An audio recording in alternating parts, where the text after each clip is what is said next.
I'll introduce you to the elements of the garden which are being under consideration during the project of Lost Gardens of Khajuraho. So next slide, please. Okay, so we have four dimensions to the project. There are environmental concerns that we are addressing to, cultural conservation, social and economic aspects of the project. Yes, next. So the Bundelkhand region in the central India, so there are 13 districts, 7 from Uttar Pradesh and 6 from Madhya Pradesh. So there is Rajnagar is marked with a red dot. Next.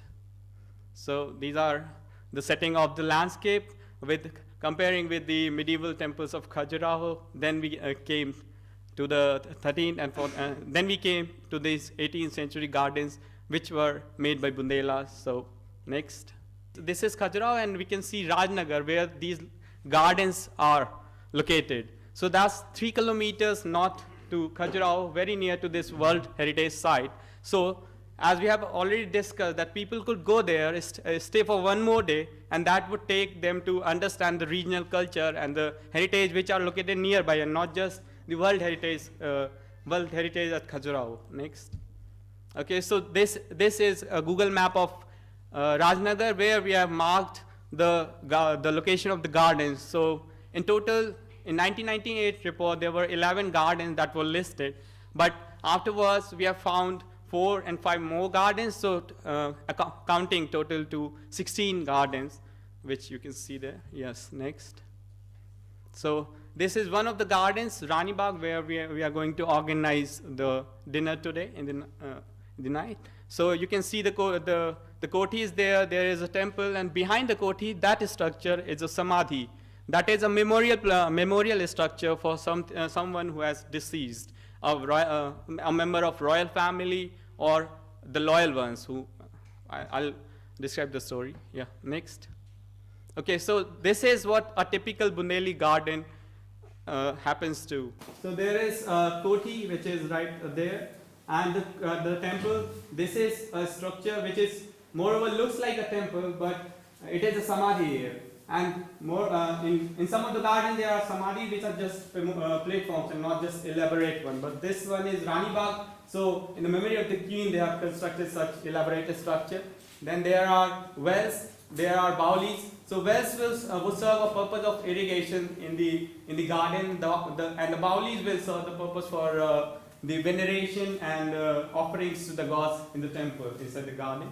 And all of these gardens are demarcated with a well-constructed boundary wall that is in masonry, and we have this entrance gate marked as an entry to the garden. In each of the gardens, you will see these elements. Some of them have gone now, but that's how a Bundelli garden is described. If you place our gardens according to the timelines, so these are Bundelli Baghs, which are near 18th century. So I'll not go into detail with all the garden history. Next. So if I can discuss some about Bundelli history. So Chandelas were there in 9th and 10th century. So they constructed the medieval temples of Khajuraho. So then there is a gap from 14th century to 17th century. We really don't find the history during this period. And after 17th century, there were small clans, small kingdoms. Those were Bundela kingdoms. Then the British took over. So during that period of 17th and 18th century, there were regular clashes with the Mughals and with the British. So somehow they got constructed some buildings, but the magnificence as compared to the early Chandela period is not there. But these are very important heritage structures. Yes.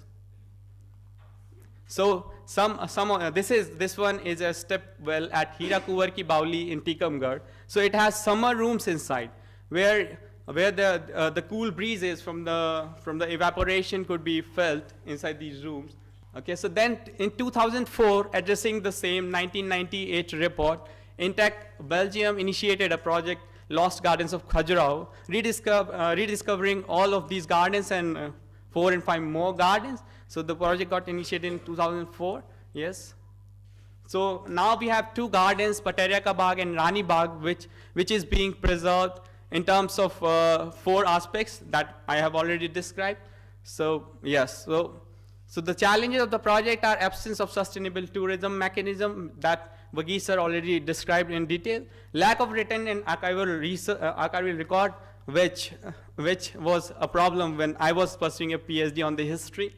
So I faced a lot of difficulties for that. The lack of awareness about the gardens also. People really don't consider these gardens. They consider it just a produce field, just a farming land.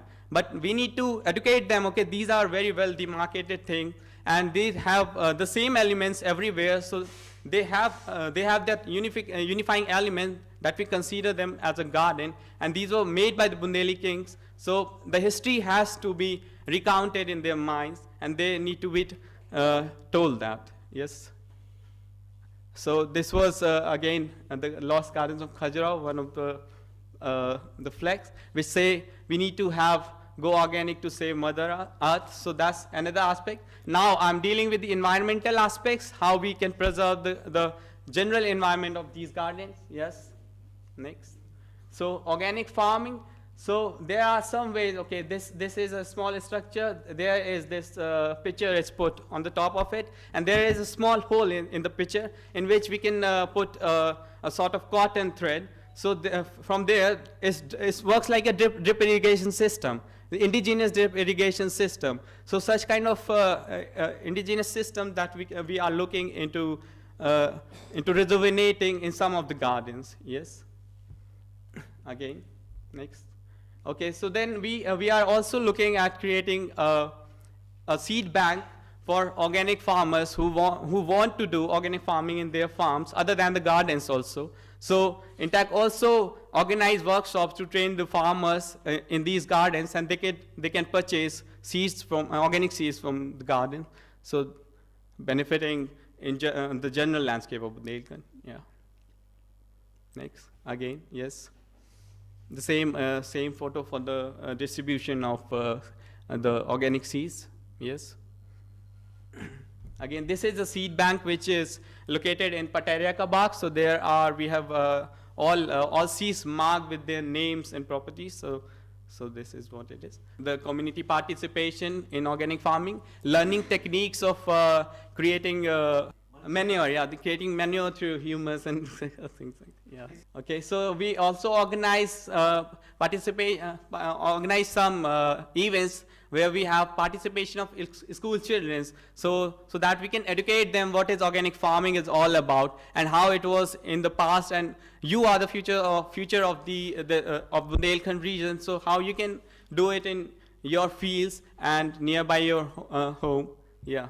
So they participate very actively, and they really look into the proceeding, into the following the same techniques.